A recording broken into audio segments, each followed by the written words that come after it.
Hey guys, this is Austin. Today is the launch of the iPhone X, which could be the most hyped phone of the year. Well, unless you count this, of course. I recently did a video on the Pixel 2, and I came away with it thinking that it is one of my favorite phones I've ever tried.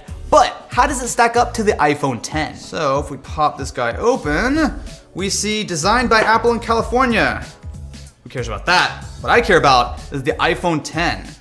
Wow, it actually is a little bit thicker than I thought. It's probably about the same as something like the 8, but interesting. The black looks really nice. So that, along with the metal band that's sort of this dark chrome, this is a good looking phone. But before we get too far into it, let's see what else we get. Surprise, surprise! Inside the box is the standard power adapter, even though, you know, this iPhone supports not only wireless charging, but also fast charging. But, you know, this works. We also get a pair of Lightning ear pods, as well as the Lightning to 3.5mm adapter, same as pretty much all the iPhone 7s, 8s, that kind of thing. And there is a Lightning to USB cable. So with the iPhone X powered up, the first thing I notice is the notch. Now to be fair, the bezels around the rest of the phone are really tiny, probably smaller than pretty much anything besides maybe something like a Galaxy S8. But the notch, it's noticeable, although I don't think it's gonna be that big of a deal. Just using it for 3 seconds, I've almost forgot it's there. Put the iPhone side by side with the Pixel 2 and the Pixel 2 XL, and you'll see it's actually fairly similar to the size of the standard Pixel. Now that is even including the fact that this has a 5.8-inch display, which is nearly as big as the 6-inch display on the XL2. All this being said, I actually prefer the standard size of the Pixel 2 for reasons that I'll get into in a minute, but it is hard to argue with just how nice of a piece of hardware the iPhone X is. My only slight issue with the hardware is the camera hump. It's a lot larger than I would expect.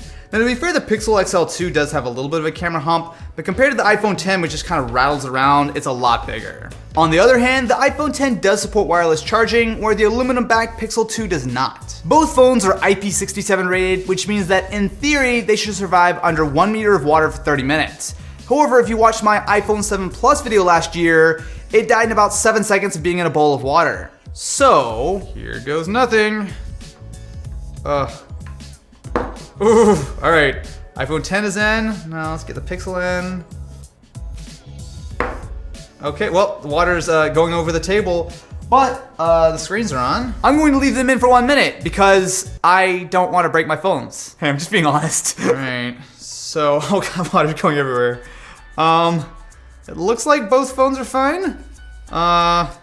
Sweet, I don't have to spend a bunch of money on new phones. Inside the iPhone X is the Apple A11 Bionic chip, which has 3 high power cores and 3 low power cores, 3 GB of RAM, and either 64 or 256 gigs of storage. On the other hand, the Pixel 2 has the Snapdragon 835, which takes 4 high power cores and 4 low power cores, puts them together with 4 gigs of RAM and either 64 or 128 gigabytes of storage. When you take a look at the performance in Geekbench though, it is not even close. The iPhone X is hands down the fastest phone out there. On the graphics side with GFX Bench, while it's a little bit closer, it's still really hard to argue with the iPhone X, which is really impressive considering that the iPhone has 2 fewer cores. At this point, not only is it faster than pretty much any other phone out there, but it's starting to approach a lot of high-end laptops. Of course, benchmarks are one thing and real-world use is another.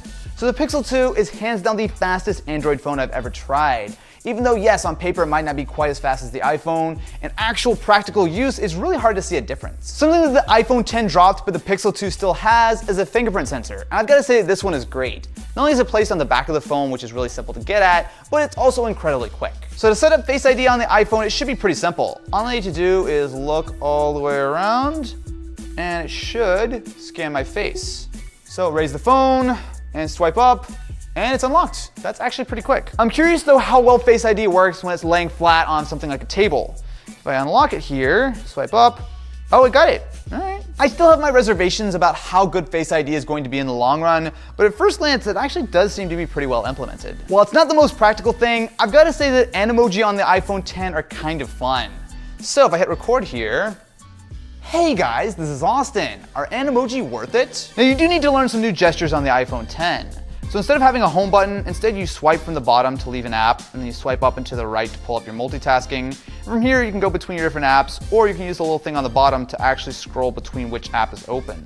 It does take a little bit of getting used to, but it's actually not bad. In comparison, the Pixel 2 feels downright normal. So there are some cool features such as the always-on display, which I like to be able to see stuff like time, date notifications at a glance. The Pixel also has Google Assistant, which I like a lot more than Siri. So to activate, you just need to squeeze the frame of the phone. The main feature of the iPhone X though is absolutely the display. It's rocking a 5.8-inch 2436 by 1124 AMOLED display.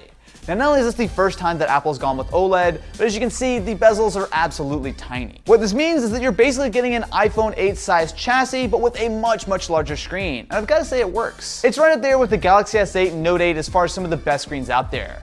So it's nicely saturated, it's pretty sharp, and while there is just a little bit of color shifting when you look at it off angle, it is nowhere near as bad as the Pixels. The standard Pixel 2 has a pretty decent 1080p 5-inch OLED display, and while it's nothing spectacular, it totally gets the job done. When you switch to the Pixel 2 XL though, that's where you take a hard turn into garbage town. When you look at it dead on, the colors are okay, but stuff like reds look awfully brown. When you look at it off angle, it looks very blue, and there have been a lot of reports of issues with screen burn-in. Now, Google will be releasing an update which will supposedly help some of this stuff, but when you compare it to the iPhone X, it is no competition. At the very least, audio is an area where neither of these phones have major issues. They both have stereo speakers. Hey guys, this is Austin, and inside this mysterious brown box is what I very much hope is the Xbox One X. But the question is it worth it? So first of all, you know what? I think they both sound good, but I actually do have to give the lead to the Pixel. It's a little bit louder and a little bit clearer. Of course, that's not a big deal when you plug in a pair of headphones, as both of these have headphone jack. Oh, right, it's 2017. Neither of them have a headphone jack. Cameras is where both of these phones really excel.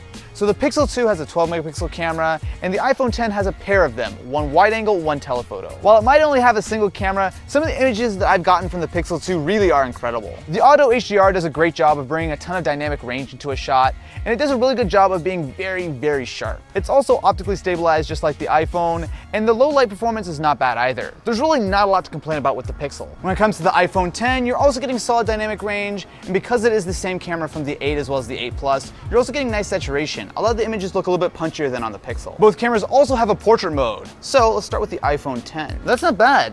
So one of the advantages of this phone is that both of the cameras are optically stabilized, which actually does make a pretty big difference for portrait mode compared to the 8 Plus. On the other hand, the Pixel 2's portrait mode is purely based on software. So if you look closely, you'll see that it's not quite perfect. So some of the edges are a little bit soft and it doesn't fully blur the background in this shot. But a lot of times I actually prefer the results from the Pixel 2, which is really impressive considering that it doesn't have that second camera. Where it really shines is with selfie portrait mode. Yeah, look at that, that's great. So not only does it do a really good job with the hair, but the background is very naturally blurred. Now if we take a look at it on the iPhone X, yeah, that's just not as good. So you can see that my hair is a little bit blurry. It didn't really perfectly cut my shirt out of the background either. Video is also solid. So this is what the 4K 24 looks like from the iPhone X, and especially when you look at stuff like stabilization and color, it's nice. If you switch over to the Pixel, it is also pretty solid, although one of my big problems with this mode is that the audio just isn't very good. Both the iPhone X and Pixel 2 are incredibly expensive phones. So the Pixel 2 pairs one of the best cameras on a smartphone with solid audio and a really impressive build of Android. The iPhone has my favorite hardware of any phone ever, and the screen is right up there with the best like the Galaxy S8 and the Note 8, which is where the Pixel falls apart. When it comes to spending $850 on a smartphone, a bad screen is a straight up deal breaker for me, which leaves the standard Pixel 2. And when you consider that it is $350 cheaper than the iPhone X, I'm willing to put up with the less impressive screen and the giant bezels. It really is a crazy good phone. If you have the budget, you're not going to be disappointed with the iPhone X, but for a lot of people, the standard Pixel 2 actually makes a lot of sense. So which one would you guys go for? Let me know in the comments below and I will catch you in the next one.